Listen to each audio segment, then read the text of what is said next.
Audiobooks for Everyone presents Treasure Island by Robert Louis Stevenson. Part 2.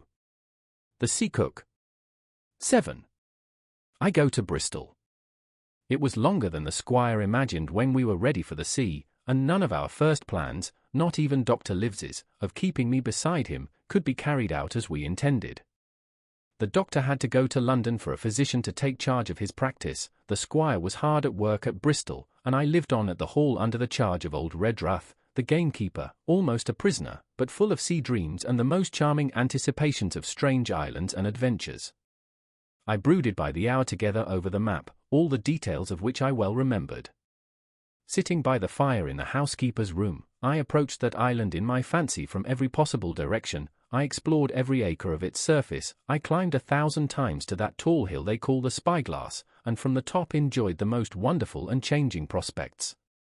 Sometimes the isle was thick with savages, with whom we fought, sometimes full of dangerous animals that hunted us, but in all my fancies nothing occurred to me so strange and tragic as our actual adventures.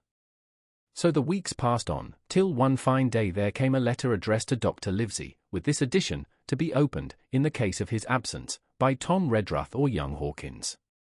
Obeying this order, we found, or rather I found, for the gamekeeper was a poor hand at reading anything but print, the following important news. Old Anchor Inn, Bristol, March 1st, 17. Dear Livesey, as I do not know whether you are at the Hall or still in London, I send this in double to both places. The ship is bought and fitted. She lies at anchor, ready for sea. You never imagined a sweeter schooner, a child might sail her, 200 tons, name, Hispaniola. I got her through my old friend, Blandly, who has proved himself throughout the most surprising trump. The admirable fellow literally slaved in my interest, and so, I may say, did everyone in Bristol, as soon as they got wind of the port we sailed for, treasure, I mean. Redruth, said I, interrupting the letter, Dr. Livesey will not like that. The squire has been talking, after all. Well, who's a better right, growled the gamekeeper. A pretty rum go if squire ain't to talk for Dr. Livesey, I should think. At that I gave up all attempts at commentary and read straight on. Blandly himself found the Hispaniola, and by the most admirable management got her for the merest trifle. There is a class of men in Bristol monstrously prejudiced against Blandly. They go the length of declaring that this honest creature would do anything for money, that the Hispaniola belonged to him, and that he sold it me absurdly high, the most transparent calumnies. None of them dare, however, to deny the merits of the ship. So far there was not a hitch. The workpeople, to be sure, riggers and what not, were most annoyingly slow, but time cured that. It was the crew that troubled me. I wished a round score of men, in case of natives, buccaneers, or the odious French, and I had the worry of the deuce itself to find so much as half a dozen, till the most remarkable stroke of fortune brought me the very man that I required. I was standing on the dock, when, by the merest accident, I fell in talk with him. I found he was an old sailor, kept a public house, knew all the seafaring men in Bristol, had lost his health ashore, and wanted a good berth as cook to get to sea again. He had hobbled down there that morning, he said, to get a smell of the salt. I was monstrously touched, so would you have been, and, out of pure pity, I engaged him on the spot to be ship's cook. Long John Silver, he is called, and has lost a leg, but that I regarded as a recommendation, since he lost it in his country's service, under the immortal Hawk. He has no pension, Livesey. Imagine the abominable age we live in. Well, sir, I thought I had only found a cook, but it was a crew I had discovered. Between Silver and myself we got together in a few days a company of the toughest old salts imaginable, not pretty to look at, but fellows, by their faces, of the most indomitable spirit. I declare we could fight a frigate. Long John even got rid of 2 out of the 6 or 7 I had already engaged. He showed me in a moment that they were just the sort of freshwater swabs we had to fear in an adventure of importance. I am in the most magnificent health and spirits, eating like a bull, sleeping like a tree, yet I shall not enjoy a moment till I hear my old tarpaulins tramping round the capstan. Seaward, ho! Hang the treasure! It's the glory of the sea that has turned my head. So now, Livesey, come post, do not lose an hour, if you respect me. Let young Hawkins go at once to see his mother, with Redruth for a guard, and then both come full speed to Bristol. John Trelawney. Postscript. I did not tell you that Blandly, who, by the way, is to send a consort after us if we don't turn up by the end of August, had found an admirable fellow for sailing master, a stiff man, which I regret, but in all other respects a treasure. Long John Silver unearthed a very competent man for a mate, a man named Arrow. I have a boatswain who pipes, Livesey, so things shall go man-o'-war fashion on board the good ship Hispaniola. I forgot to tell you that Silver is a man of substance. I know of my own knowledge that he has a banker's account, which has never been overdrawn. He leaves his wife to manage the inn, and as she is a woman of colour, a pair of old bachelors like you and I may be excused for guessing that it is the wife, quite as much as the health, that sends him back to roving. J.T. P.P.S. Hawkins may stay one night with his mother. J.T. You can fancy the excitement into which that letter put me. I was half beside myself with glee, and if ever I despised a man, it was old Tom Redruth, who could do nothing but grumble and lament. Any of the under gamekeepers would gladly have changed places with him, but such was not the squire's pleasure, and the squire's pleasure was like law among them all. Nobody but old Redruth would have dared so much as even to grumble. The next morning he and I set out on foot for the Admiral Benbow, and there I found my mother in good health and spirits. The captain, who had so long been a cause of so much discomfort, was gone where the wicked cease from troubling. The squire had had everything repaired, and the public rooms and the sign repainted, and had added some furniture, above all a beautiful armchair for mother in the bar. He had found her a boy as an apprentice also so that she should not want help while I was gone. It was on seeing that boy that I understood, for the first time, my situation. I had thought up to that moment of the adventures before me, not at all of the home that I was leaving, and now, at sight of this clumsy stranger, who was to stay here in my place beside my mother, I had my first attack of tears. I am afraid I led that boy a dog's life, for as he was new to the work, I had 100 opportunities of setting him right and putting him down, and I was not slow to profit by them. The night passed, and the next day, after dinner, Redruth and I were afoot again and on the road. I said good-bye to mother and the cove where I had lived since I was born, and the dear old Admiral Benbow, since he was repainted, no longer quite so dear. One of my last thoughts was of the captain, who had so often strode along the beach with his cocked hat, his sabre-cut cheek, and his old brass telescope. Next moment we had turned the corner and my home was out of sight. The mail picked us up about dusk at the Royal George on the Heath. I was wedged in between Redruth and a stout old gentleman, and in spite of the swift motion and the cold night air, I must have dozed a great deal from the very first, and then slept like a log uphill and down dale through stage after stage, for when I was awakened at last it was by a punch in the ribs, and I opened my eyes to find that we were standing still before a large building in a city street and that the day had already broken a long time. "Where are we?"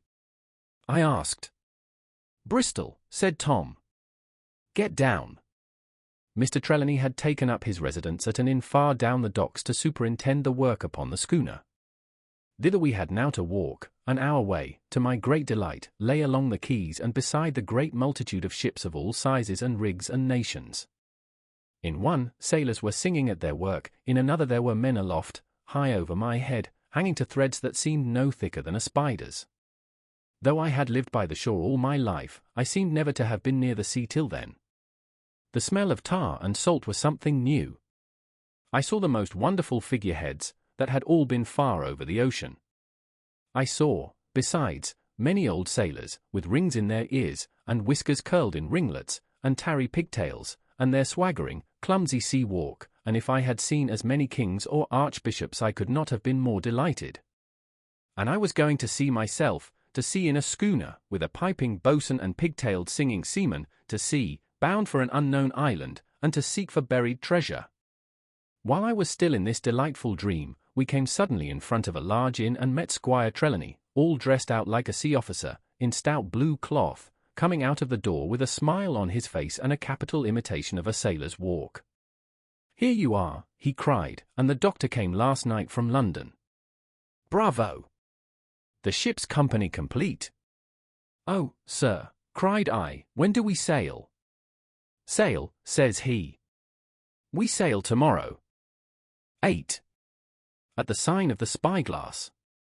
When I had done breakfasting, the squire gave me a note addressed to John Silver, at the sign of the spyglass, and told me I should easily find the place by following the line of the docks and keeping a bright lookout for a little tavern with a large brass telescope for sign. I set off, overjoyed at this opportunity to see some more of the ships and seamen, and picked my way among a great crowd of people and carts and bales, for the dock was now at its busiest, until I found the tavern in question. It was a bright enough little place of entertainment. The sign was newly painted, the windows had neat red curtains, the floor was cleanly sanded. There was a street on each side and an open door on both, which made the large, low room pretty clear to see in spite of clouds of tobacco smoke. The customers were mostly seafaring men, and they talked so loudly that I hung at the door, almost afraid to enter. As I was waiting, a man came out of a side room, and at a glance I was sure he must be Long John. His left leg was cut off close by the hip, and under the left shoulder he carried a crutch, which he managed with wonderful dexterity, hopping about upon it like a bird. He was very tall and strong, with a face as big as a ham, plain and pale, but intelligent and smiling. Indeed, he seemed in the most cheerful spirits, whistling as he moved about among the tables, with a merry word or a slap on the shoulder for the more favoured of his guests. Now, to tell you the truth, from the very first mention of Long John in Squire Trelawney's letter I had taken a fear in my mind that he might prove to be the very one-legged sailor whom I had watched for so long at the old Benbow. But one look at the man before me was enough. I had seen the captain, and Black Dog, and the blind man, Pew, and I thought I knew what a buccaneer was like, a very different creature, according to me, from this clean and pleasant-tempered landlord. I plucked up courage at once, crossed the threshold, and walked right up to the man where he stood, propped on his crutch, talking to a customer. "Mr. Silver, sir?" I asked, holding out the note. "Yes, my lad," said he, "such is my name, to be sure." "And who may you be?" And then as he saw the squire's letter, he seemed to me to give something almost like a start. "Oh," said he, quite loud, and offering his hand. "I see. You are our new cabin boy, pleased I am to see you." And he took my hand in his large firm grasp. Just then one of the customers at the far side rose suddenly and made for the door. It was close by him, and he was out in the street in a moment. But his hurry had attracted my notice, and I recognized him at glance. It was the tallow-faced man, wanting 2 fingers, who had come first to the Admiral Benbow. "Oh," I cried, "stop him. It's Black Dog." "I don't care 2 coppers who he is," cried Silver. "But he hasn't paid his score. Harry, run and catch him." One of the others who was nearest the door leaped up and started in pursuit. "If he were Admiral Hawke he shall pay his score," cried Silver, and then, relinquishing my hand, "Who did you say he was?" he asked. "Black what?" "Dog, sir," said I. "Has Mr. Trelawney not told you of the buccaneers?" "He was one of them." "So," cried Silver. "In my house. Ben, run and help Harry. One of those swabs, was he? Was that you drinking with him, Morgan? Step up here." The man whom he called Morgan, an old, grey-haired, mahogany-faced sailor, came forward pretty sheepishly, rolling his quid. "Now, Morgan," said Long John very sternly, "you never clapped your eyes on that Black Dog before, did you, now?" "Not I, sir," said Morgan with a salute. "You didn't know his name, did you?" "No, sir."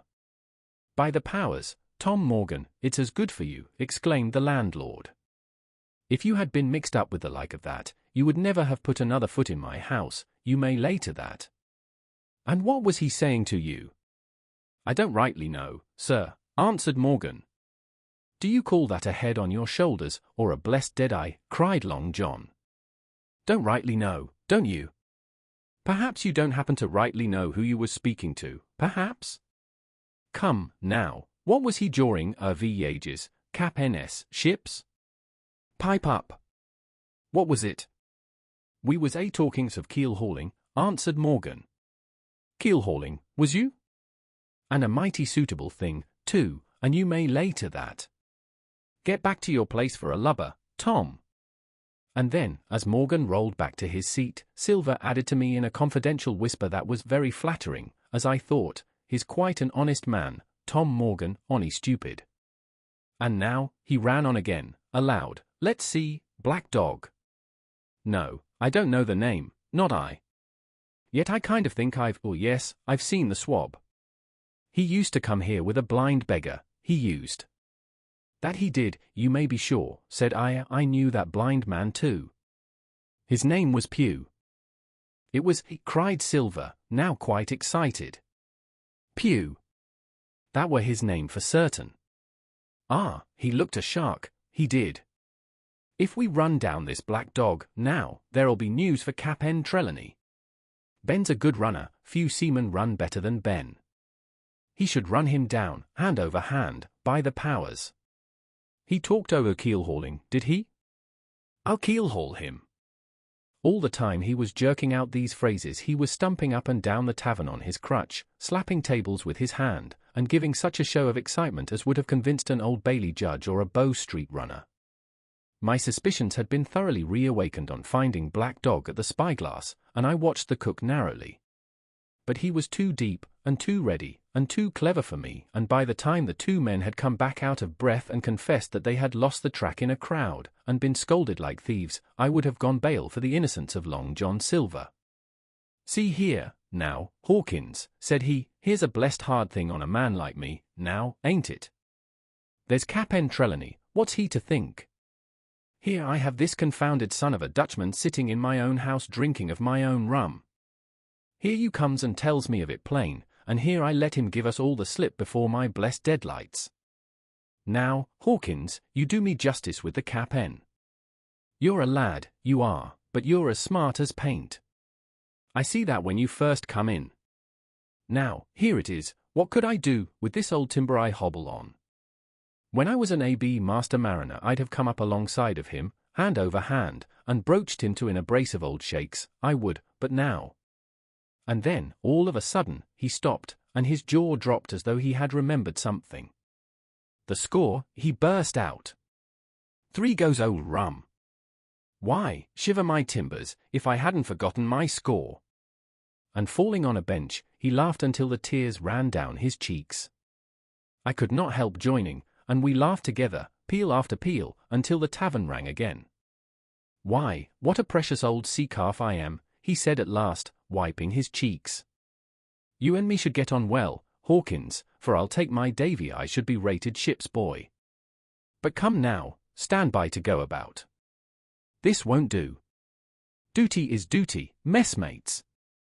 I'll put on my old cockerel hat, and step along of you to Cap'n Trelawney, and report this here affair. For mind you, it's serious, young Hawkins, and neither you nor me's come out of it with what I should make so bold as to call credit. Nor you neither, says you, are not smart, none of the pair of are smart. But dash my buttons. That was a good UN about my score." And he began to laugh again, and that so heartily, that though I did not see the joke as he did, I was again obliged to join him in his mirth. On our little walk along the quays, he made himself the most interesting companion, telling me about the different ships that we passed by, their rig, tonnage, and nationality, explaining the work that was going forward, how one was discharging, another taking in cargo, and a third making ready for sea, and every now and then telling me some little anecdote of ships or seamen or repeating a nautical phrase till I had learned it perfectly. I began to see that here was one of the best of possible shipmates. When we got to the inn, the squire and Dr. Livesey were seated together, finishing a quart of ale with a toast in it, before they should go aboard the schooner on a visit of inspection. Long John told the story from first to last, with a great deal of spirit and the most perfect truth. "That was how it were, now, weren't it, Hawkins?" he would say, now and again, and I could always bear him entirely out. The two gentlemen regretted that Black Dog had got away, but we all agreed there was nothing to be done, and after he had been complimented, Long John took up his crutch and departed. "All hands aboard by for this afternoon," shouted the squire after him. Aye, sir," cried the cook, in the passage. "Well, squire," said Dr. Livesey, "I don't put much faith in your discoveries, as a general thing, but I will say this, John Silver suits me." "The man's a perfect trump," declared the squire. "And now, added the doctor. Jim may come on board with us, may he not? To be sure he may, says Squire. Take your hat, Hawkins, and we'll see the ship. 9. Powder and arms. The Hispaniola lay some way out, and we went under the figureheads and round the sterns of many other ships, and their cables sometimes grated underneath our keel, and sometimes swung above us. At last, however, we got alongside, and were met and saluted as we stepped aboard by the mate, Mr. Arrow, a brown old sailor with earrings in his ears and a squint. He and the squire were very thick and friendly, but I soon observed that things were not the same between Mr. Trelawney and the captain.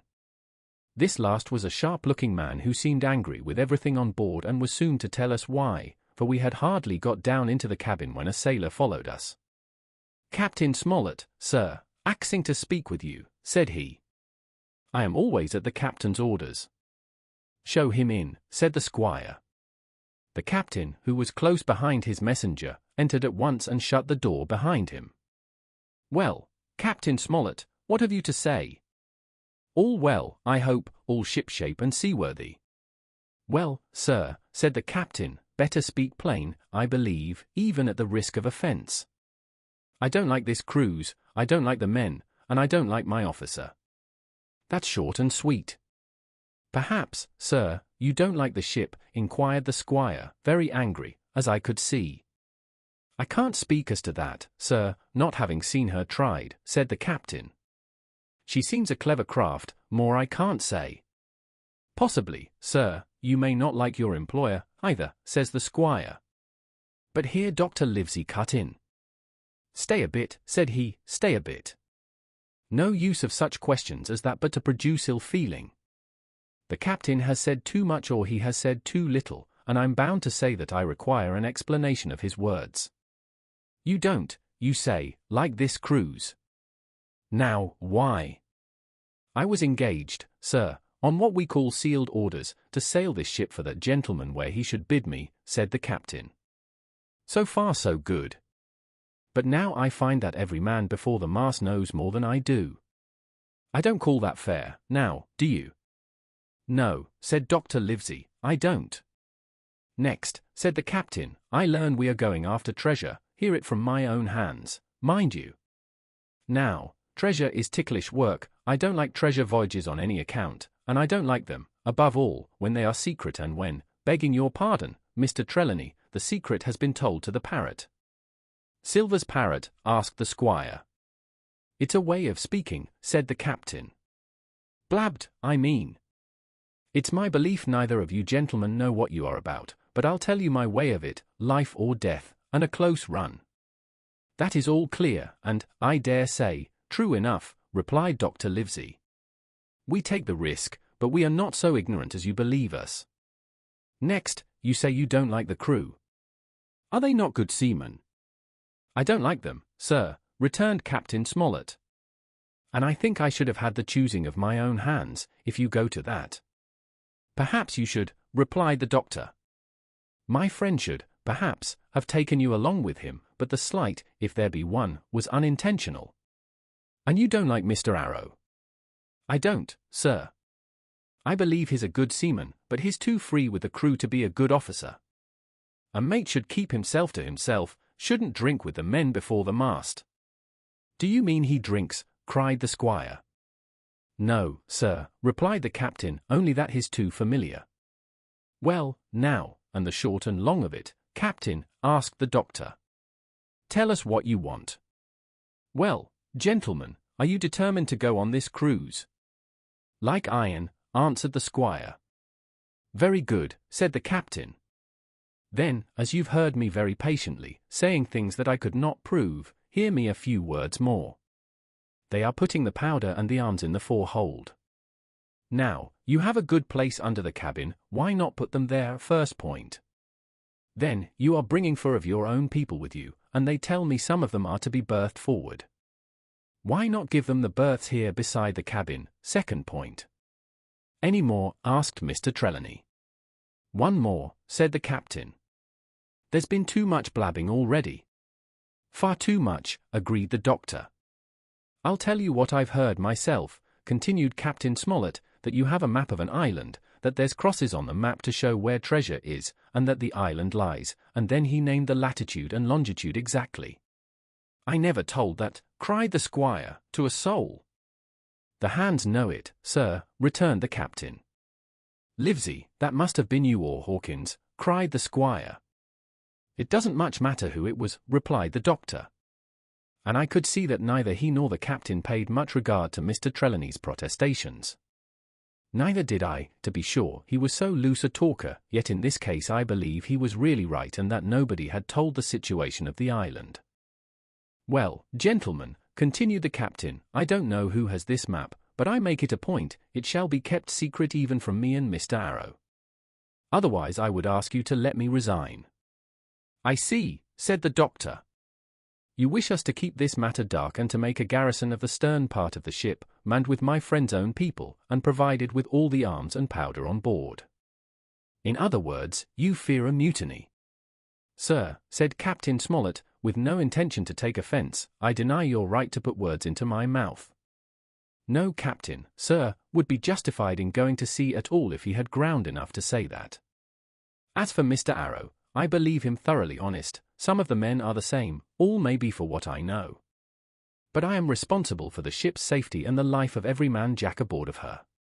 I see things going, as I think, not quite right. And I ask you to take certain precautions or let me resign my berth. And that's all. Captain Smollett, began the doctor with a smile, did ever you hear the fable of the mountain and the mouse? You'll excuse me, I dare say, but you remind me of that fable. When you came in here, I'll stake my wig, you meant more than this. Doctor, said the captain, you are smart. When I came in here I meant to get discharged. I had no thought that Mr. Trelawney would hear a word. No more I would, cried the squire. Had Livesey not been here I should have seen you to the deuce. As it is, I have heard you. I will do as you desire, but I think the worse of you. That's as you please, sir, said the captain. You'll find I do my duty. And with that he took his leave. Trelawney, said the doctor, contrary to all my notions, I believed you have managed to get 2 honest men on board with you, that man and John Silver. Silver, if you like, cried the squire, but as for that intolerable humbug, I declare I think his conduct unmanly, unsailorly, and downright un-English. Well, says the doctor, we shall see. When we came on deck, the men had begun already to take out the arms and powder, yo-hoing at their work, while the captain and Mr. Arrow stood by superintending. The new arrangement was quite to my liking. The whole schooner had been overhauled, 6 berths had been made astern out of what had been the after part of the main hold, and this set of cabins was only joined to the galley and forecastle by a sparred passage on the port side. It had been originally meant that the captain, Mr. Arrow, Hunter, Joyce, the doctor, and the squire were to occupy these 6 berths. Now Redruth and I were to get 2 of them, and Mr. Arrow and the captain were to sleep on deck in the companion, which had been enlarged on each side till you might almost have called it a round house. Very low it was still, of course, but there was room to swing 2 hammocks, and even the mate seemed pleased with the arrangement. Even he, perhaps, had been doubtful as to the crew, but that is only guess, for as you shall hear, we had not long the benefit of his opinion. We were all hard at work, changing the powder and the berths, when the last man or 2, and Long John along with them, came off in a shore boat. The cook came up the side like a monkey for cleverness, and as soon as he saw what was doing, so ho, mates, says he. What's this? We're a-changing of the powder, Jack, answers one. Why, by the powers, cried Long John, if we do, we'll miss the morning tide. My orders, said the captain shortly. You may go below, my man. Hands will want supper. Aye, sir, answered the cook, and touching his forelock, he disappeared at once in the direction of his galley. That's a good man, captain, said the doctor. Very likely, sir, replied Captain Smollett. Easy with that, men, easy, he ran on, to the fellows who were shifting the powder, and then suddenly observing me examining the swivel we carried amidships, a long brass 9, here you, ship's boy, he cried, out or that. Off with you to the cook and get some work. And then as I was hurrying off I heard him say, quite loudly, to the doctor, I'll have no favourites on my ship. I assure you I was quite of the squire's way of thinking, and hated the captain deeply. 10. The voyage. All that night we were in a great bustle getting things stowed in their place, and boatfuls of the squire's friends, Mr. Blandley and the like, coming off to wish him a good voyage and a safe return. We never had a night at the Admiral Benbow when I had half the work, and I was dog-tired when, a little before dawn, the boatswain sounded his pipe and the crew began to man the capstan bars. I might have been twice as weary, yet I would not have left the deck. All was so new and interesting to me, the brief commands, the shrill note of the whistle, the men bustling to their places in the glimmer of the ship's lanterns. "Now, Barbecue, tip us a stave," cried one voice. "The old one," cried another. Aye, mates," said Long John, who was standing by, with his crutch under his arm, and at once broke out in the air and words I knew so well. 15 men on the dead man's chest. And then the whole crew bore chorus. Yo-ho-ho, and a bottle of rum. And at the third ho, drove the bars before them with a will. Even at that exciting moment it carried me back to the old Admiral Benbow in a second, and I seemed to hear the voice of the captain piping in the chorus. But soon the anchor was short up, soon it was hanging dripping at the bows, soon the sails began to draw, and the land and shipping to flit by on either side, and before I could lie down to snatch an hour of slumber the Hispaniola had begun her voyage to the Isle of Treasure. I am not going to relate that voyage in detail. It was fairly prosperous. The ship proved to be a good ship, the crew were capable seamen, and the captain thoroughly understood his business. But before we came the length of Treasure Island, 2 or 3 things had happened which require to be known. Mr. Arrow, first of all, turned out even worse than the captain had feared. He had no command among the men, and people did what they pleased with him. But that was by no means the worst of it, for after a day or 2 at sea he began to appear on deck with hazy eye, red cheeks, stuttering tongue, and other marks of drunkenness. Time after time he was ordered below in disgrace. Sometimes he fell and cut himself, sometimes he lay all day long in his little bunk at one side of the companion, sometimes for a day or 2 he would be almost sober and attend to his work at least passably. In the meantime, we could never make out where he got the drink. That was the ship's mystery. Watch him as we pleased, we could do nothing to solve it, and when we asked him to his face, he would only laugh if he were drunk, and if he were sober deny solemnly that he ever tasted anything but water. He was not only useless as an officer and a bad influence amongst the men, but it was plain that at this rate he must soon kill himself outright, so nobody was much surprised, nor very sorry, when one dark night, with a head sea, he disappeared entirely and was seen no more. "Overboard," said the captain. "Well, gentlemen, that saves the trouble of putting him in irons." But there we were, without a mate, and it was necessary, of course, to advance one of the men. The boatswain, Job Anderson, was the likeliest man aboard, and though he kept his old title, he served in a way as mate. Mr. Trelawney had followed the sea, and his knowledge made him very useful, for he often took a watch himself in easy weather. And the coxswain, Israel Hands, was a careful, wily, old, experienced seaman who could be trusted at a pinch with almost anything. He was a great confidant of Long John Silver, and so the mention of his name leads me on to speak of our ship's cook, Barbecue, as the men called him. Aboard ship he carried his crutch by a lanyard round his neck, to have both hands as free as possible. It was something to see him wedge the foot of the crutch against a bulkhead, and propped against it, yielding to every movement of the ship, get on with his cooking like someone safe ashore. Still more strange was it to see him in the heaviest of weather cross the deck. He had a line or 2 rigged up to help him across the widest spaces, Long John's earrings, they were called, and he would hand himself from one place to another, now using the crutch, now trailing it alongside by the lanyard, as quickly as another man could walk. Yet some of the men who had sailed with him before expressed their pity to see him so reduced. "He's no common man, Barbecue," said the coxswain to me. "He had good schooling in his young days and can speak like a book when so minded, and brave, a lion's nothing alongside of Long John. I seen him grapple for and knock their heads together, him unarmed. All the crew respected and even obeyed him. He had a way of talking to each and doing everybody some particular service. To me he was unweariedly kind, and always glad to see me in the galley, which he kept as clean as a new pin, the dishes hanging up burnished and his parrot in a cage in one corner. "Come away, Hawkins," he would say, "come and have a yarn with John. Nobody more welcome than yourself, my son. Sit you down and hear the news. Here's Cap'n Flint, I calls my parrot Cap'n Flint, after the famous buccaneer. Here's Cap'n Flint predicting success to our voyage. Wasn't you, Cap'n?" And the parrot would say, with great rapidity, "Pieces of 8. Pieces of 8. Pieces of 8, till you wondered that it was not out of breath, or till John threw his handkerchief over the cage. Now, that bird," he would say, "is, maybe, 200 years old, Hawkins. They live forever mostly, and if anybody's seen more wickedness, it must be the devil himself. She's sailed with England, the great Cap'n England, the pirate.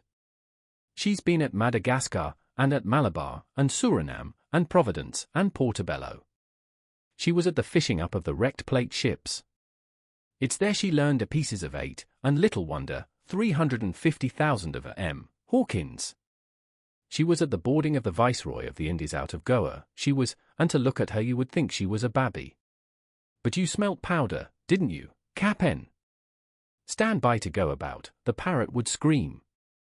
"Ah, she's a handsome craft, she is," the cook would say, and give her sugar from his pocket, and then the bird would peck at the bars and swear straight on, passing belief for wickedness. "There," John would add, "you can't touch pitch and not be mucked, lad. Here's this poor old innocent bird out of mine swearing blue fire, and none the wiser, you may lay to that." She would swear the same, in a manner of speaking, before Chaplin. And John would touch his forelock with a solemn way he had that made me think he was the best of men. In the meantime, the squire and Captain Smollett were still on pretty distant terms with one another. The squire made no bones about the matter, he despised the captain. The captain, on his part, never spoke but when he was spoken to, and then sharp and short and dry, and not a word wasted. He owned, when driven into a corner, that he seemed to have been wrong about the crew, that some of them were as brisk as he wanted to see and all had behaved fairly well. As for the ship, he had taken a downright fancy to her. She'll lie a point nearer the wind than a man has a right to expect of his own married wife, sir. But, he would add, all I say is, we're not home again, and I don't like the cruise. The squire, at this, would turn away and march up and down the deck, chin in air. A trifle more of that man, he would say, and I shall explode. We had some heavy weather, which only proved the qualities of the Hispaniola. Every man on board seemed well content, and they must have been hard to please if they had been otherwise, for it is my belief there was never a ship's company so spoiled since Noah put to sea. Double grog was going on the least excuse, there was duff on odd days, as, for instance, if the squire heard it was any man's birthday, and always a barrel of apples standing broached in the waist for anyone to help himself that had a fancy. Never knew good come of it yet, the captain said to Dr. Livesey. Spoil forecastle hands, make devils. That's my belief. But good did come of the apple barrel, as you shall hear, for if it had not been for that, we should have had no note of warning and might all have perished by the hand of treachery. This was how it came about. We had run up the trades to get the wind of the island we were after, I am not allowed to be more plain, and now we were running down for it with a bright lookout day and night. It was about the last day of our outward voyage by the largest computation, some time that night, or at latest before noon of the morrow, we should sight the treasure island. We were heading SSW and had a steady breeze abeam and a quiet sea. The Hispaniola rolled steadily, dipping her bowsprit now and then with a whiff of spray. All was drawing alow and aloft, everyone was in the bravest spirits because we were now so near an end of the first part of our adventure. Now, just after sundown, when all my work was over and I was on my way to my berth, it occurred to me that I should like an apple. I ran on deck. The watch was all forward looking out for the island.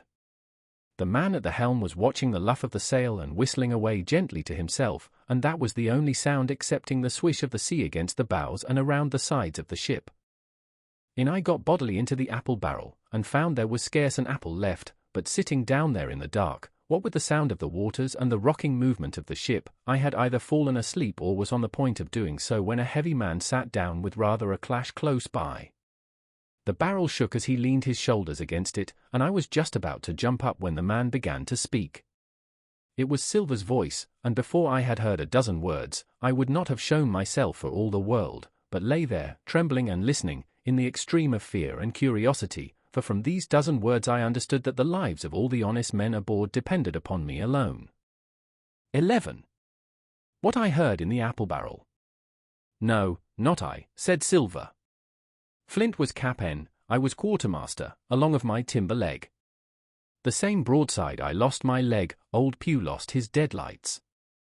It was a master surgeon, him that amputated me, out of college and all, Latin by the bucket, and what not, but he was hanged like a dog, and sun-dried like the rest, at Corso Castle. That was Robert's men, that was, and comed of changing names to their ships, Royal Fortune and so on. Now, what a ship was christened, so let her stay, I says. So it was with the Cassandra, as brought us all safe home from Malabar, after England took the Viceroy of the Indies, so it was with the old Walrus, Flint's old ship, as I've seen amuck with the red blood and fit to sink with gold. Ah, he cried another voice, that of the youngest hand on board, and evidently full of admiration. He was the flower of the flock, was Flint. Davis was a man too, by all accounts, said Silver. I never sailed along of him, first with England, then with Flint, that's my story, and now here on my own account, in a manner of speaking. I laid by 900 safe, from England, and 2,000 after Flint. That ain't bad for a man before the mast, all safe in bank. Tain't he earning now, it's saving does it, you may lay to that. Where's all England's men now? I dunno. Where's Flint's? Why, most on rem aboard here, and glad to get the duff, been begging before that, some on lem. Old Pew, as had lost his sight, and might have thought shame, spends £1,200 in a year, like a lord in Parliament. Where is he now? Well, he's dead now and under hatches, but for 2 years before that, shiver my timbers, the man was starving. He begged, and he stole, and he cut throats, and starved at that, by the powers. Well, it ain't much use, after all, said the young seaman. Tain't he much use for fools, you may lay to it, that, nor nothing, cried Silver. But now, you look here, you're young, you are, but you're as smart as paint. I see that when I set my eyes on you, and I'll talk to you like a man. You may imagine how I felt when I heard this abominable old rogue addressing another in the very same words of flattery as he had used to myself. I think, if I had been able, that I would have killed him through the barrel. Meantime, he ran on, little supposing he was overheard. Here it is about gentlemen of fortune. They lives rough, and they risk swinging, but they eat and drink like fighting cocks, and when a cruise is done, why, it's hundreds of pounds instead of hundreds of farthings in their pockets. Now, the most goes for rum and a good fling, and to sea again in their shirts. But that's not the course I lay. I puts it all away, some here, some there, and none too much anywheres, by reason of suspicion. I'm 50, mark you, once back from this cruise, I set up gentleman in earnest. Time enough too, says you. Ah, but I've lived easy in the meantime, never denied myself owed nothing heart desires, and slept soft and ate dainty all my days but when at sea. And how did I begin? Before the mast, like you. Well, said the other, but all the other money's gone now, ain't it? You daren't show face in Bristol after this. Why, where might you suppose it was? Asked Silver derisively. At Bristol, in banks and places, answered his companion. It were, said the cook, it were when we weighed anchor. But my old missus has it all by now. And the spyglass is sold, lease and goodwill and rigging, and the old girl's off to meet me. I would tell you where, for I trust you, but it'd make jealousy among the mates. And can you trust your missus? Asked the other. Gentlemen of fortune, returned the cook, usually trusts little among themselves, and right they are, you may lay to it. But I have a way with me, I have. When a mate brings a slip on his cable, one as knows me, I mean, it won't be in the same world with old John. There was some that was feared of Pew, and some that was feared of Flint, but Flint his own self was feared of me. Feared he was, and proud. They was the roughest crew afloat, was Flint's, the devil himself would have been feared to go to sea with them. Well now, I tell you, I'm not a boasting man, and you seen yourself how easy I keep company, but when I was quartermaster, lambs wasn't the word for Flint's old buccaneers. Ah, you may be sure of yourself in old John's ship. Well, I tell you now, replied the lad, I didn't half a quarter like the job till I had this talk with you, John, but there's my hand on it now. And a brave lad you were, and smart too, answered Silver, shaking hands so heartily that all the barrel shook, and a finer figurehead for a gentleman of fortune I never clapped my eyes on. By this time I had begun to understand the meaning of their terms. By a gentleman of fortune they plainly meant neither more nor less than a common pirate, and the little scene that I had overheard was the last act in the corruption of one of the honest hands, perhaps of the last one left aboard. But on this point I was soon to be relieved, for Silver giving a little whistle, a third man strolled up and sat down by the party. Dick Square, said Silver. Oh, I know Dick was square, returned the voice of the coxswain, Israel Hands. He's no fool, is Dick. And he turned his quid and spat. But look here, he went on, here's what I want to know, barbecue, how long are we going to stand off and on like a blessed bumboat? I've had a'most enough Cap'n Smollett, he's hazed me long enough, by thunder. I want to go into that cabin, I do. I want their pickles and wines, and that. Israel, said Silver, your head ain't much account, nor ever was. But you're able to hear, I reckon, leastways, your ears is big enough. Now, here's what I say, you'll berth forward, and you'll live hard, and you'll speak soft, and you'll keep sober till I give the word, and you may lay to that, my son. Well, I don't say no, do I? Growled the coxswain. What I say is, when? That's what I say. When? By the powers, cried Silver. Well now, if you want to know, I'll tell you when. The last moment I can manage, and that's when. Here's a first-rate seaman, Cap'n Smollett, sails the blessed ship for us. Here's this squire and doctor with a map and such, I don't know where it is, do I? No more do you, says you. Well then, I mean this squire and doctor shall find the stuff, and help us to get it aboard, by the powers. Then we'll see. If I was sure of you all, sons of double Dutchmen, I'd have Cap'n Smollett navigate us halfway back again before I struck. Why, we're all seamen aboard here, I should think, said the lad Dick. We're all forecastle hands, you mean, snapped Silver. We can steer a course, but who's to set one? That's what all you gentlemen split on, first and last. If I had my way, I'd have Cap'n Smollett work us back into the trades at least, then we'd have no blessed miscalculations and a spoonful of water a day. But I know the sort you are. I'll finish with them at the island, as soon's the blunt's on board, and a pity it is. But you're never happy till you're drunk. Split my sides, I've a sick heart to sail with the likes of you. Easy all, Long John, cried Israel. Who's a crossing of you? Why, how many tall ships, think ye, now, have I seen laid aboard? And how many brisk lads drying in the sun at Execution Dock, cried Silver. And all for this same hurry and hurry and hurry. You hear me? I seen a thing or two at sea, I have. If you would only lay your course, and a peant to windward, you would ride in carriages, you would. But not you. I know you. You'll have your mouthful of rum tomorrow, and go hang. Everybody knowed you was a kind of a chapling, John, but there's others as could hand and steer as well as you, said Israel. They liked a bit o'er fun, they did. They wasn't so high and dry, nohow, but took their fling, like jolly companions every one. So, says Silver. Well, and where are they now? Pugh was that sort, and he died a beggar man. Flint was, and he died of rum at Savannah. Ah, they was a sweet crew, they was. Onny, where are they? But, asked Dick, when we do lay them athwart, what are we to do with them, anyhow? There's the man for me, he cried the cook admiringly.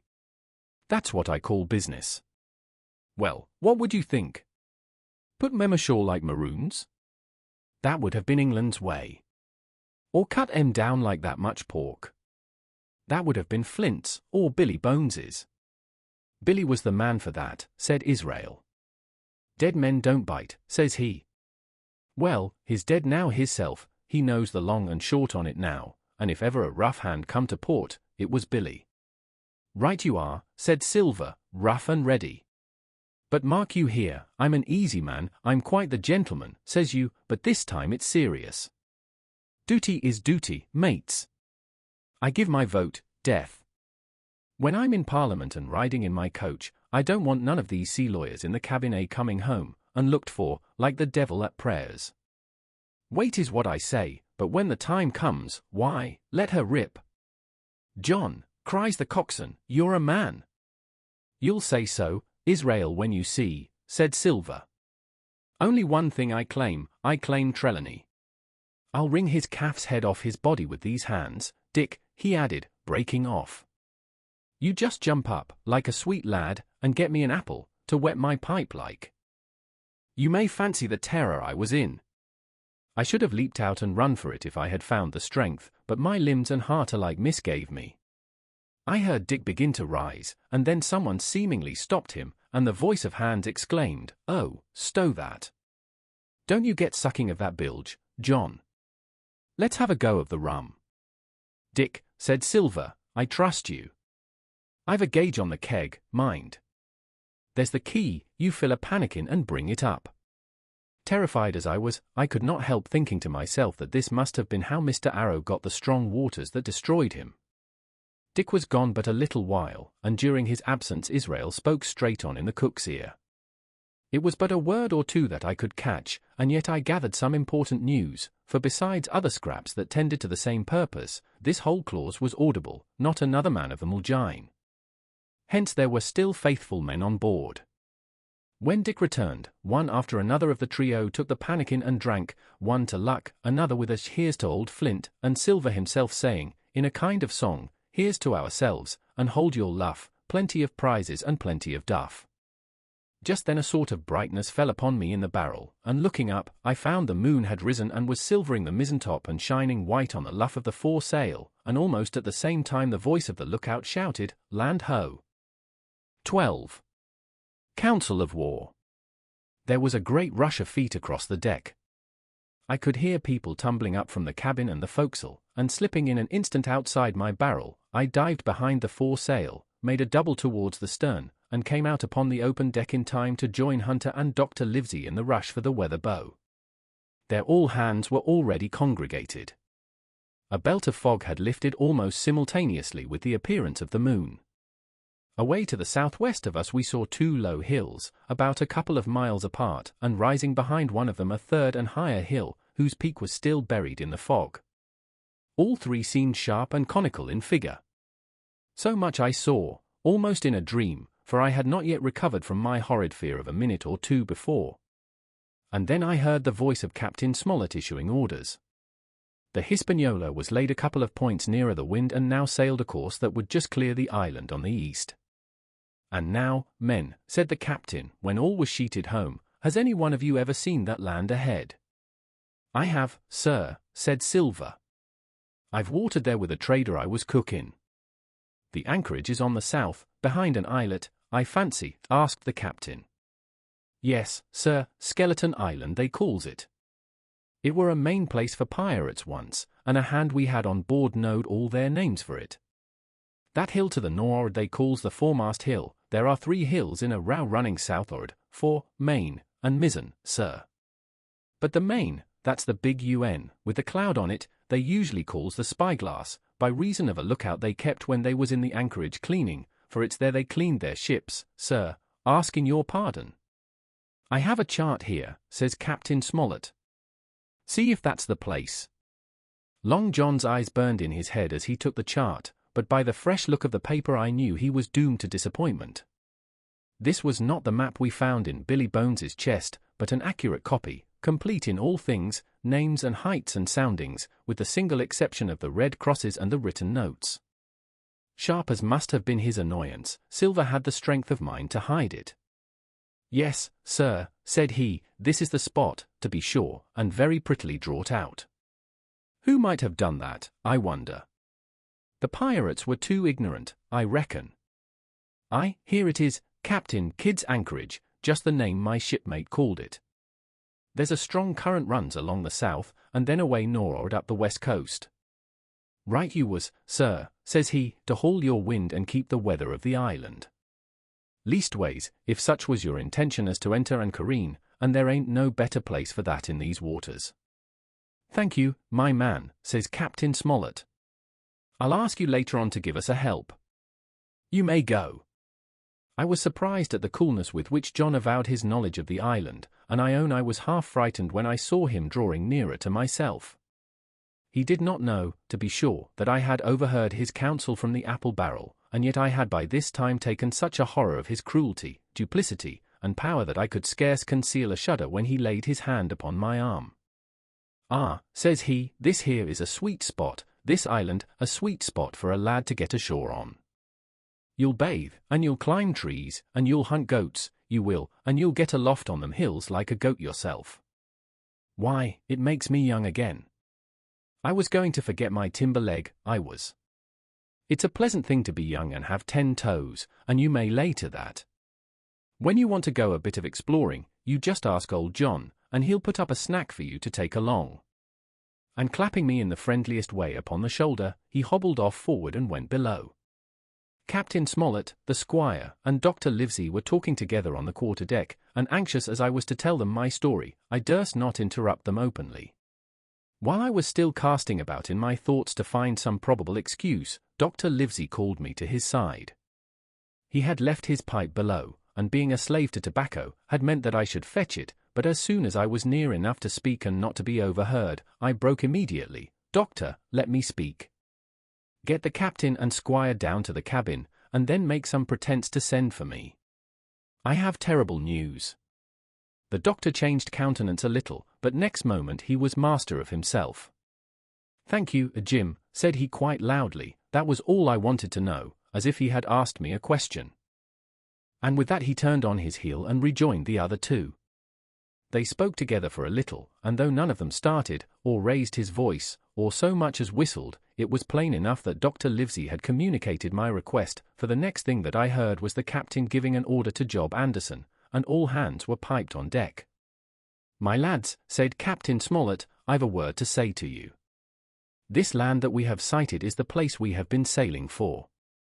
Mr. Trelawney, being a very open-handed gentleman, as we all know, has just asked me a word or two, and as I was able to tell him that every man on board had done his duty, alow and aloft, as I never asked to see it done better, why, he and I and the doctor are going below to the cabin to drink your health and luck, and you'll have grog served out for you to drink our health and luck. I'll tell you what I think of this, I think it handsome. And if you think as I do, you'll give a good sea cheer for the gentleman that does it. The cheer followed, that was a matter of course, but it rang out so full and hearty that I confess I could hardly believe these same men were plotting for our blood. One more cheer for Captain Smollett, cried Long John when the first had subsided. And this also was given with a will. On the top of that the 3 gentlemen went below, and not long after, word was sent forward that Jim Hawkins was wanted in the cabin. I found them all 3 seated round the table, a bottle of Spanish wine and some raisins before them, and the doctor smoking away, with his wig on his lap, and that, I knew, was a sign that he was agitated. The stern window was open, for it was a warm night, and you could see the moon shining behind on the ship's wake. Now, Hawkins, said the squire, you have something to say. Speak up. I did as I was bid, and as short as I could make it, told the whole details of Silver's conversation. Nobody interrupted me till I was done, nor did any one of the 3 of them make so much as a movement, but they kept their eyes upon my face from first to last. Jim, said Dr. Livesey, take a seat.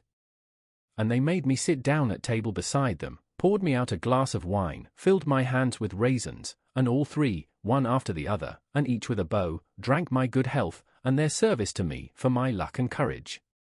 Now, Captain, said the squire, you were right, and I was wrong. I own myself an ass, and I await your orders. No more an ass than I, sir, returned the captain. I never heard of a crew that meant to mutiny but what showed signs before, for any man that had an eye in his head to see the mischief and take steps according. But this crew, he added, beats me. Captain, said the doctor, with your permission, that's Silver. A very remarkable man. He'd look remarkably well from a yardarm, sir, returned the captain. But this is talk, this don't lead to anything. I see 3 or 4 points, and with Mr. Trelawney's permission, I'll name them. You, sir, are the captain. It is for you to speak, says Mr. Trelawney grandly. First point, began Mr. Smollett. We must go on, because we can't turn back. If I gave the word to go about, they would rise at once. Second point, we have time before us, at least until this treasure's found. Third point, there are faithful hands. Now, sir, it's got to come to blows sooner or later, and what I propose is to take time by the forelock, as the saying is, and come to blows some fine day when they least expect it. We can count, I take it, on your own home servants, Mr. Trelawney. As upon myself, declared the squire. 3, reckoned the captain, ourselves make 7, counting Hawkins here. Now, about the honest hands. Most likely Trelawney's own men, said the doctor, those he had picked up for himself before he lit on silver. Nay, replied the squire. Hans was one of mine. I did think I could have trusted Hans, added the captain. And to think that they're all Englishmen, broke out the squire. Sir, I could find it in my heart to blow the ship up. Well, gentlemen, said the captain, the best that I can say is not much. We must lay to, if you please, and keep a bright lookout.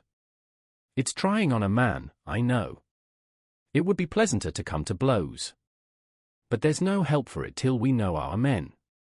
Lay to, and whistle for a wind, that's my view.